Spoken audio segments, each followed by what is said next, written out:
இஸ்லாமியர்களுக்கான இடஒதுக்கீட்டை உறுதி செய்யணும். ஏனால் இன்றைக்கு கல்வி நிலையங்கள், அரசு வேலை வாய்ப்புகள் அனைத்து இடத்திலும் இஸ்லாமியர்களை நிராகரிக்கக்கூடிய போக்கு இந்தியா முழுமையும் RSS-னால், பாரதிய ஜனதா கட்சியினால் முன்னெடுக்கப்பட்டு வருகிறது. நீங்கள் இஸ்லாமியர்களை அரசு அதிகாரத்திற்குள்ளும் கல்வி மட்டத்திற்குள்ளும் கொண்டு செல்லும் பொழுது மட்டும்தான் இங்கே சமத்துவம் என்பதை நம்ம சாதிக்க முடியும், சமூக நீதியை சாதிக்க முடியும். திராவிட மாடல் என்று மூச்சுக்கு 300 முறை சொல்லுகின்ற இந்த ஆட்சி கட்டத்தில் இடஒதுக்கீட்டுக்கான ஒரு போராட்டம் நடக்கிறது என்றால் அந்த போராட்டத்தை திமுக வரவேற்றிருக்க வேண்டும்.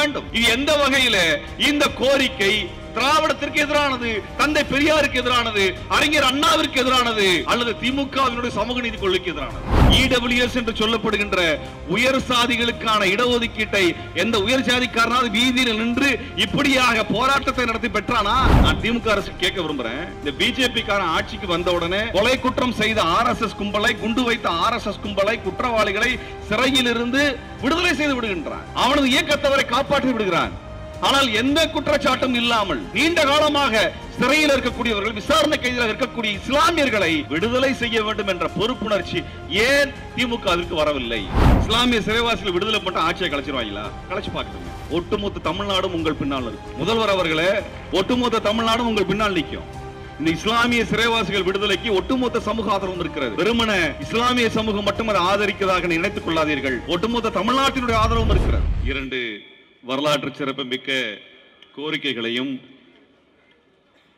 வழிகாட்டக்கூடிய தீர்மானங்களையும் முன்மொழிந்து எழுச்சியுடன் நடந்து கொண்டிருக்கக்கூடிய இந்த கோரிக்கை பேரணியை தலைமை தாங்கி இருக்கக்கூடிய தமிழ்நாட்டினுடைய போராட்ட களத்தின் நாயகன் SDPI கட்சியினுடைய மாநில தலைவர், எங்களது மதிப்பிற்கும் மரியாதைக்கும் உரிய தோழர் நெல்லை முபாரக் அவர்களுக்கும், இந்த பேரணியிலே உரையாற்றி விடைபெற்றிருக்கக்கூடிய அகில இந்திய அண்ணா திராவிட முன்னேற்ற கழகத்தினுடைய முன்னாள் அமைச்சர், கழக அமைப்பு செயலாளர் திருமிகு ஜெயக்குமார் அவர்களுக்கும், தமிழ்நாட்டினுடைய தமிழ் தேசிய போராட்ட களத்தில் தீர மிகுந்த ஒரு போராளியாக இன்றும் என்றும் திகழ்ந்து கொண்டிருக்கக்கூடிய தமிழக வாழ்வுரிமை கட்சியினுடைய தலைவர் தோழர் வேல்முருகன் அவர்களுக்கும், தமிழ் தேசிய விடுதலை இயக்கத்தினுடைய பொதுச் செயலாளர் மரியாதைக்குரிய தோழர் தியாகு அவர்களுக்கும், ஜோதிமலை இறைப்பணி திருக்கூடத்தினுடைய மரியாதைக்குரிய தவத்திரு திருவடிக்குடில் அடிகளார் அவர்களுக்கும், உயர்நீதிமன்றத்தினுடைய மூத்த வழக்கறிஞர் பாப்பா மோகன் அவர்களுக்கும், அனைத்து மக்கள் கட்சியினுடைய தலைவர் திருமதி ராஜேஸ்வரி பிரியா அவர்களுக்கும், மற்றும் இங்கே பங்கெடுத்திருக்கக்கூடிய SDPI கட்சியினுடைய பொறுப்பாளர்களுக்கும் ஏனைய தோழமைகளுக்கும் நான் சார்ந்திருக்கக்கூடிய மே 17 இயக்கத்தின் சார்பாக புரட்சிகர வணக்கங்களை தெரிவித்துக் கொள்கின்றேன். அன்பானவர்களே, தமிழ்நாட்டினுடைய பல்வேறு கோரிக்கைகளை முதல் கட்டமாக எழுச்சியுடன் எடுத்துரைக்கக்கூடிய அமைப்பாக SDPI கட்சி தான் இருக்கிறது. வேறு யாரும் இந்த தமிழ்நாட்டினுடைய ஆளுநரை எதிர்த்து நிற்பதற்கு முன்பாக ஆளுநர் மாளிகை முற்றுகை போராட்டத்தை நடத்தி காட்டியது SDPI கட்சி. தனது தாயாருடைய இழப்பின் பொழுதும் கூட அந்த போராட்டத்தை, அந்த பேரணியை தலைமையேற்று நடத்தினார் தோழர் நெல்லை முபாரக் அவர்கள். அப்படிப்பட்ட ஒரு தலைமையை நீங்கள் கொண்டிருப்பது என்பது எங்களுக்கு பெரும் மகிழ்ச்சியையும் உற்சாகத்தையும் கொடுக்கக்கூடியது. தமிழ்நாட்டிலே சமூக நீதி என்கின்ற அரசியல் தான் இந்தியாவிலிருந்து நம்மை எல்லாம் வேறுபடுத்தி காட்டியது. இந்தியாவிலேயே இந்த சமூக நீதி அரசியலை மையமாக வைத்து இந்திய விடுதலை போராட்ட காலத்திலிருந்து 100 ஆண்டுகளாக போராடி கொண்டிருக்கக்கூடிய தமிழ்நாட்டில் இடஒதுக்கீடு என்பது இப்படியான கோரிக்கையான போராட்டமாக நடப்பதாக அறிவிப்பு தெரிந்த உடனேயே தமிழ்நாடு அரசு, திமுக அரசு இதற்குரிய அனைத்து நடவடிக்கைகளையும் எடுத்திருக்க வேண்டும். மாண்புமிகு முதல்வர் அவர்களே, நீங்கள் இஸ்லாமியர்களுக்கான இடஒதுக்கீட்டை தாமதம் என்று அறிவித்திட வேண்டும். என்றால் சமூக நீதி என்பதிலே மிக முக்கியமான இடத்தை வகிக்கக்கூடியவர்கள் இஸ்லாமியர்கள். சமூக நீதி என்பது இந்து மதத்திற்குள்ளாக சாதிய ரீதியாக ஒடுக்கப்பட்ட மக்களுக்கு மட்டுமல்ல, இன்றைக்கு இந்தியாவில் மத ரீதியாக ஒடுக்கப்படுகின்ற இஸ்லாமியர்களுக்கு மிக முக்கியமான இடம் இருக்கிறது என்பதை நாம் மறந்துவிடக்கூடாது. இன்றைக்கு இந்திய அளவில் இருக்கக்கூடிய நிலை என்ன? இன்றைக்கு மோடி அரசு, RSS-னுடைய வழிகாட்டுதலில் இருக்கக்கூடிய இந்த பாரதிய ஜனதா கட்சி அரசு வாய்ப்பு இருக்கக்கூடிய இடங்களில் எல்லாம் இஸ்லாமியர்கள் மீது தாக்குதல் நடத்தி கொண்டிருக்கிறது. அன்றாடம் செய்திகளை நாம் பார்த்துக் கொண்டிருக்கிறோம். நேற்று கூட ஒரு இஸ்லாமியர் அடித்து கொலை செய்யப்படுகிறார்.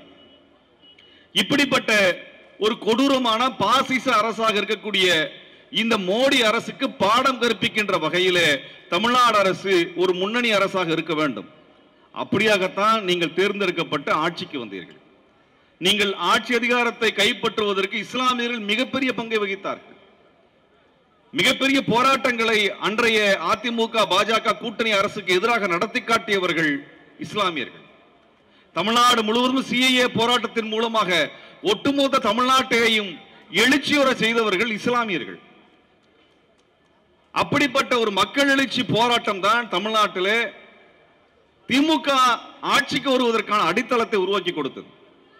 அப்படி நீங்க ஆட்சிக்கு வந்த சமயத்தில் நீங்கள் கொடுத்த வாக்குறுதிகள் எல்லாம் இங்கே மக்கள் போராட்டங்களின் வழியாக நீங்கள் சேகரித்த அந்த கோரிக்கைகளை தான் நீங்கள் வாக்குறுதியாக கொடுத்தீர்கள். நீங்கள் ஆட்சிக்கு வந்து 3 ஆண்டு காலமாகிறது. இன்னும் வருட காலத்திற்குள்ளாக அடுத்த தேர்தல் வந்துவிடப் போகிறது. போன தேர்தலுக்கு நீங்கள் கொடுத்த வாக்குறுதிகளை அடுத்த தேர்தலுக்கும் வாக்குறுதியாக கொடுத்தீர்கள் என்றால் வாக்குறுதிகளை மட்டுமே வைக்கக்கூடிய அரசாகத்தான் உங்களை பார்க்க வேண்டியது இருக்கும். ஆக நீங்கள் கடந்த தேர்தலில் கொடுத்த வாக்குறுதியில் மிக முகாமையான வாக்குறுதி என்பது இந்த இடஒதுக்கீடு சம்பந்தமான சமூக நீதி சம்பந்தமான வாக்குறுதிகள். அந்த வகையில் இஸ்லாமியர்களுக்கான இடஒதுக்கீட்டை உறுதி செய்யணும். ஏனால் இன்றைக்கு கல்வி நிலையங்கள், அரசு வேலைவாய்ப்புகள் அனைத்து இடத்திலும் இஸ்லாமியர்களை நிராகரிக்கக்கூடிய போக்கு இந்தியா முழுமையும் ஆர்எஸ்எஸ்னால் பாரதிய ஜனதா கட்சியினால் முன்னெடுக்கப்பட்டு வருகிறது. நீங்கள் இஸ்லாமியர்களை அரசு அதிகாரத்திற்குள்ளும் கல்வி மட்டத்திற்குள்ளும் கொண்டு செல்லும் பொழுது மட்டும்தான் இங்கே சமத்துவம் என்பதை நம்ம சாதிக்க முடியும், சமூக நீதியை சாதிக்க முடியும். உதாரணமாக அரசு அதிகாரிகளுக்குள்ளாக இஸ்லாமியர்களுடைய பங்கு, அவர்களுடைய விகிதம் குறைந்து கொண்டே வரும் என்றால் இங்கே இருக்கக்கூடிய அரசு அதிகாரிகள் இந்துத்துவவாதிகளாக மாறுவதை யார் தடுத்து விட முடியும்? காவல்துறைக்குள் இஸ்லாமியர்களுடைய சிக்கலை புரிந்து கொடுப்பதற்கான ஒரு அதிகாரிகள் அங்கே இடம்பெற்றால் மட்டும்தானே இந்த காவல்துறை இஸ்லாமியர்களின் சிக்கலை புரிந்து கொள்ள முடியும். இது நடக்கவில்லை என்றால் உங்களது அதிகார வர்க்கம் இந்துத்துவமயமாக மாறி போய்விடும். இந்துத்துவமயமாக மாறி போன ஒரு அதிகாரிகளை வைத்துக் கொண்டு சமூக நீதி ஆட்சியை நீங்கள் ஒருபொழுதும் கொடுத்து விட முடியாது, ஒருபொழுதும் கொடுத்து விட முடியாது. இதே நிலை தொடரும் என்றால் நான் ஒன்றை நினைவுபடுத்த விரும்புகின்றேன். 10 ஆண்டுகளாக டெல்லியிலே ஆட்சியில் இருந்த காங்கிரஸ் இதுபோல இந்துத்துவ ஊடுருவல்கள் எல்லாம் கட்டுப்படுத்தாமல், கண்டறியாமல், இஸ்லாமியர்கள் நிராகரிக்கக்கூடிய போக்குகளை பற்றியான எந்தவித அக்கறையும் கொள்ளாமல் இருந்த காரணத்தினால்தான் இந்திய அளவிலான அதிகாரிகள் எல்லாம் இந்துத்துவ அதிகாரிகளாக மாறி போனார்கள். நாளைக்கு காங்கிரஸ் ஆட்சிக்கே வந்தாலும் கூட அவர்கள் இந்துத்துவ அதிகாரிகளை தான் எதிர்கொள்ள வேண்டியது இருக்கிறது. இன்றைக்கு தமிழ்நாட்டின் நிலைமை என்ன? இன்றைக்கு தமிழ்நாட்டில் திமுக ஆட்சிக்கு வந்த பொழுதிலும் கூட, பாரதிய ஜனதா கட்சி எதிர்நிலையில் நிறுத்தப்பட்ட போதும் கூட, பாஜகவிற்கு எதிராக திமுக தொடர்ச்சியாக பேசி வந்த பொழுதிலும் கூட இஸ்லாமியர்கள் உரிமையை, இதர ஜனநாயக கோரிக்கைகளுக்கான போராட்டங்களை நடத்துவதற்கு, அதை நடத்துவதற்கான உரிமையை பெறுவதற்காகவே நாம் போராட வேண்டியிருக்கிறது. ஒரு போராட்டத்தை நடத்துவதற்கு அனுமதி வாங்குவதற்கும் ஒரு போராட்டம் நடத்த வேண்டியிருக்கிற நிலைமை இருக்குது என்றால் இங்கே போராட்டங்களை கட்டுப்படுத்தக்கூடிய அதிகாரிகள் இந்துத்துவ மனநிலையில் இருக்கிறார்களா இல்லையா? இப்படிப்பட்ட ஒரு விகிதம் மாற்றப்பட வேண்டும் என்றால் என்ன நடக்கணும்? அதிகார மட்டத்திற்குள்ளாக, கல்விக்கூடத்திற்குள்ளாக இஸ்லாமியரை கொண்டு செல்லப்பட வேண்டும். அப்பொழுதுதான் அவர்களது கோரிக்கைகள், அவர்கள் கோரிக்கைகளின் நியாயங்கள் எல்லோருக்கும் புரியும். அது இல்லை என்றால் இங்கே நீங்கள் திமுக என்னதான் பெரியாரை பேசினாலும் திராவிடத்தை பேசினாலும் நடக்கக்கூடிய ஆட்சியை இந்துத்துவ ஆட்சியாகத்தான் அதிகாரிகள் நடத்துவார்கள். நான் கேட்கின்றேன், இடஒதுக்கீடு உரிமையை முன்வைத்து எழுந்த மாநிலம் தமிழ்நாடு. இந்த திராவிட மாடல் ஆட்சியினுடைய முதுகெலும்பு இடஒதுக்கீடு என்கின்ற சமூக நீதி கொள்கைதான். அப்படி திராவிட மாடல் என்று மூச்சுக்கு 300 முறை சொல்லுகின்ற இந்த ஆட்சி கட்டத்தில் இடஒதுக்கீட்டுக்கான ஒரு போராட்டம் நடக்கிறது என்றால் அந்த போராட்டத்தை திமுக வரவேற்றிருக்க வேண்டும். திமுகவினுடைய ஆட்சியாளர்கள் அதற்கான அனுமதியை கொடுத்திருக்க வேண்டும். இன்னும் ஒருபடி சொல்ல வேண்டும் என்றால் இந்த தோழர்களோடு, எஸ்டிபிஐ கட்சியோடு திமுகவை சேர்ந்தவர்களும் களத்தில் நின்றிருக்க வேண்டும். அதானே? இது எந்த வகையில இந்த கோரிக்கை திராவிடத்திற்கு எதிரானது, தந்தை பெரியாருக்கு எதிரானது, அறிஞர் அண்ணாவிற்கு எதிரானது, அல்லது திமுகவினுடைய சமூக நீதி கொள்கைக்கு எதிரானது? எந்த வகையில் எதிரானது? எல்லா போராட்ட களத்திலும் கட்சி கூட்டணி வேறுபாடின்றி எல்லா போராட்டத்திலும் தன்னை ஈடுபடுத்திக் கொள்ளக்கூடிய தோழர் வேல்முருகன் அவர்கள் நமக்காக இருக்கிறார். எல்லா போராட்டத்திலும் வந்து நிற்கிறார். இன்றைக்கு அவர் கட்சியை பார்க்கவில்லை, கோரிக்கையினுடைய ஜனநாயக தன்மையை பார்த்து இங்கே மேடையில் நிற்கிறார். இந்த கோரிக்கையிலே ஒரு நியாயம் இருக்கிறது. காரணம், இது சமூக நீதியை பேசுகிறது, இடஒதுக்கீட்டை கோருகிறது, இந்துத்துவ ஆட்சியிலே இஸ்லாமியர்களை முன்னேற்ற வேண்டும் என்கின்ற அந்த உந்துதலை இந்த கோரிக்கை வெளிப்படுத்துகிறது என்கின்ற காரணத்தினால் தான் திமுகவில் கூட்டணியில் இருந்தாலும் அவர் இந்த மேடைகளை பகிர்ந்திருக்கிறார். கூட்டணிகள் முக்கியம் இல்லை, கொள்கைகள் தானே முக்கியம். கொள்கைகள் தானே முக்கியம். நான் அதைத்தான் சொல்ல விரும்புகின்றேன். நான் வெளிப்படையாக ஒன்று கேட்க விரும்புகின்றேன். இந்த இடஒதுக்கீட்டில் கொடுப்பதில் திமுகவிற்கும் அதிமுகவிற்கும் எந்த வேறுபாடும் இருக்காது. என்ன வேறுபாடு இருந்துவிட போகிறது? இருவருக்கும் பெரிய கொள்கை வேறுபாடு கிடையாது. பிறகு எப்படி தடுக்கப்படுகிறது? இந்துத்துவ ஆட்சியினால், அதிகாரிகளால், ஆர்எஸ்எஸ்ஸினால், இந்திய அரசியல் கட்டமைப்பினால், இங்கே இருக்கக்கூடிய ஆளுநரால் தொடர்ச்சியாக தடுக்கப்பட்டிருக்கிறது என்றால் திமுகவும் இந்த கூட்டணியில, இந்த பேரணியிலே பங்கெடுத்து இவர்களைத்தான் எதிர்த்து நின்றிருக்க வேண்டும். இவங்க தானே எதிர்த்து நின்றிருக்கணும். அப்ப இந்த போராட்டம் என்பது திமுகக்கு எதிரானதாக இங்கே கட்டமைக்கப்படும் என்றால் அதில் சூழ்ச்சி இருக்கிறது என்று திமுகவும் புரிந்து கொள்ள வேண்டும். அடிப்படையில் இஸ்லாமியர்களுக்கான இடஒதுக்கீட்டை எல்லாம் இந்திய அளவில் பல்வேறு மாநிலங்களில் மறுத்தவர்கள் யார்? கர்நாடகத்தில் அதை ஒழித்து கட்டியவர்கள் யார்? மராத்தியத்தில் அதற்கு எதிராக நின்றவர்கள் எல்லாம் யார்? ஆர்எஸ்எஸ் காரர்கள், இந்துத்துவவாதிகள் தானே. அப்படிப்பட்ட அரசியலுக்கு எதிராக இன்றைக்கு மக்களை திரட்டி வீதிக்கு வந்து விட்டார்கள் எஸ்டிபிஐ கட்சி தோழர்கள். இது இன்னும் சொல்ல வேண்டும் என்றால் திமுகவிற்கான வேலையை எளிமைப்படுத்தி கொடுத்திருக்கிறார்கள். நீங்கள் செய்ய வேண்டிய வேலையை எளிமைப்படுத்தி கொடுத்திருக்கிறார்கள். மக்களை திரட்டி இருக்கிறார்கள், மக்களை அரசியல்படுத்தி இருக்கிறார்கள். நீங்கள் இஸ்லாமியர்கள் இடஒதுக்கீடு வேண்டும் என்கின்ற கோரிக்கையை திமுக தான் வைத்திருக்க வேண்டும். திமுக தான் அதற்காக மக்களை திரட்டி இருக்க வேண்டும். அதை நடைமுறைப்படுத்துவதற்கான அனைத்து வாய்ப்புகளையும் அதற்கான வழிமுறைகளையும் திமுக கண்டறிந்திருக்க வேண்டும். அப்படியான ஒன்றை உருவாக்குங்கள் என்று நாங்கள் கோரிக்கை வைக்கின்றோம். இங்கே திமுகவை எதிர்நிலையில் நிறுத்துவதோ அல்லது பிற மாநில கட்சிகளை எதிர்நிலையில் நிறுத்துவதோ எனது வேலை அல்ல. என்றால் நமது கோரிக்கை வெல்ல வேண்டும். திமுகவிற்கு புரியும், இடபிள்யூஎஸ் என்று சொல்லப்படுகின்ற உயர் சாதிகளுக்கான இடஒதுக்கீட்டை எந்த உயர் சாதிக்காரனாவது வீதியில் நின்று இப்படியாக போராட்டத்தை நடத்தி பெற்றானா? ஒரே நாளிலே பாராளுமன்றத்தில் பெற்றான் அல்லவா? 60-70 ஆண்டுகளாக போராடி பிற்படுத்தப்பட்ட மக்களுக்கான இடஒதுக்கீட்டுக்காக போராடி உயிர் கொடுத்து நாம் பெற்ற உரிமையை கூட இன்றைக்கு வரை நிலைநாட்ட முடியவில்லை.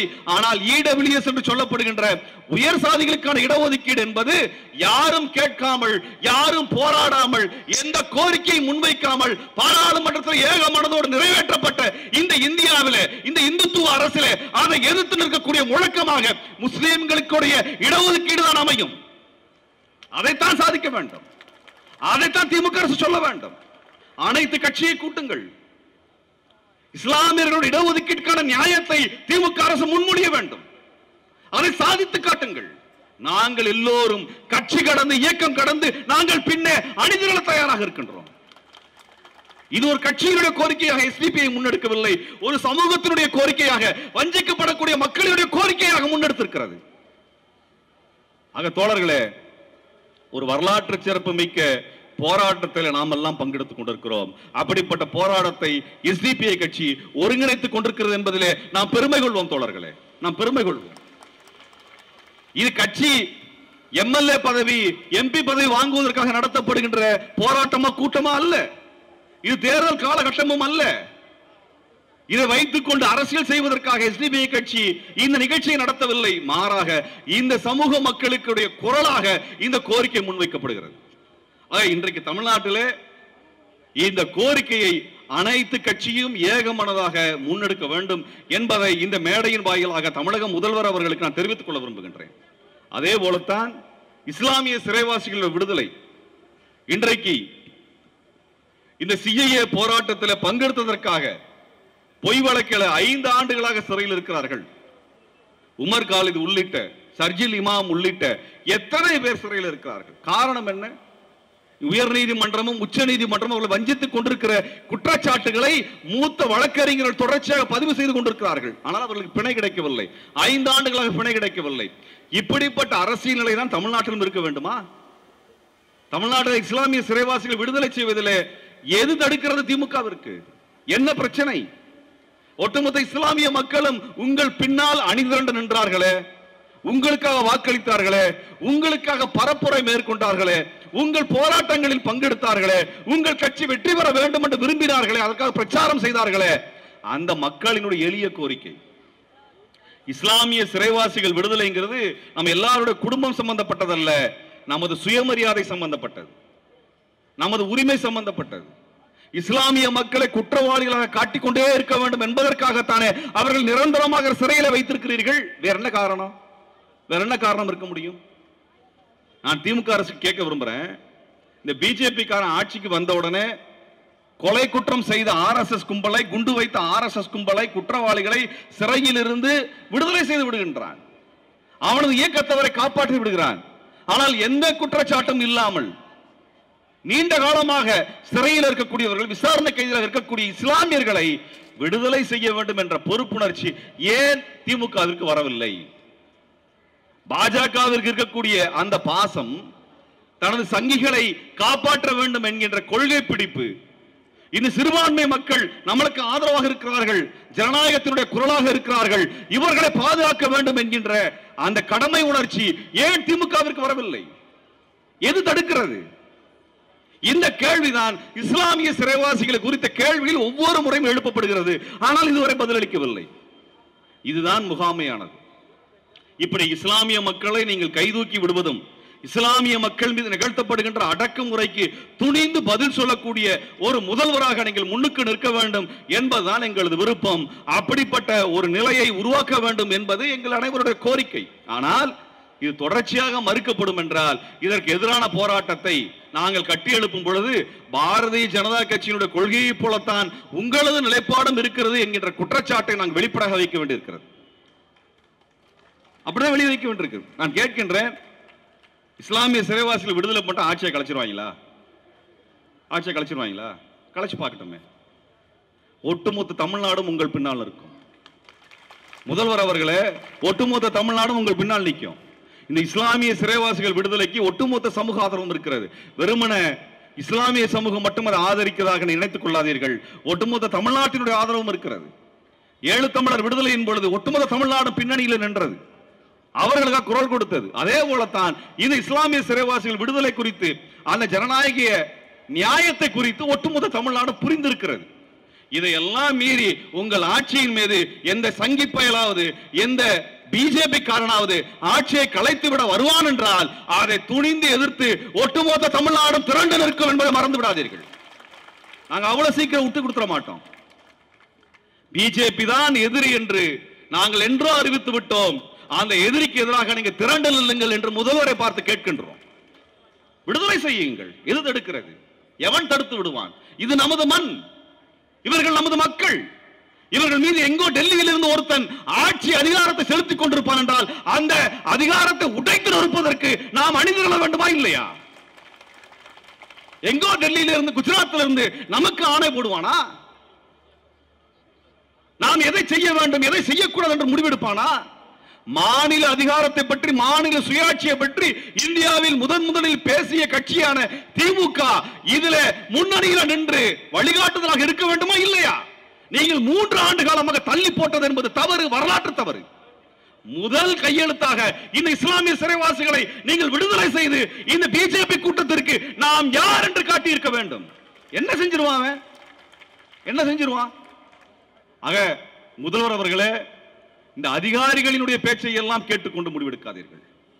மக்கள் மனங்கள், வீதியில் இருக்கக்கூடிய இந்த போராட்ட தோழர்கள், இவர்கள் எழுப்புகின்ற முழக்கங்கள் தான் தமிழ்நாட்டின் அரசியலை முடிவு செய்கிறதே ஒழிய எந்த அதிகாரியும் முடிவு செய்வதில்லை.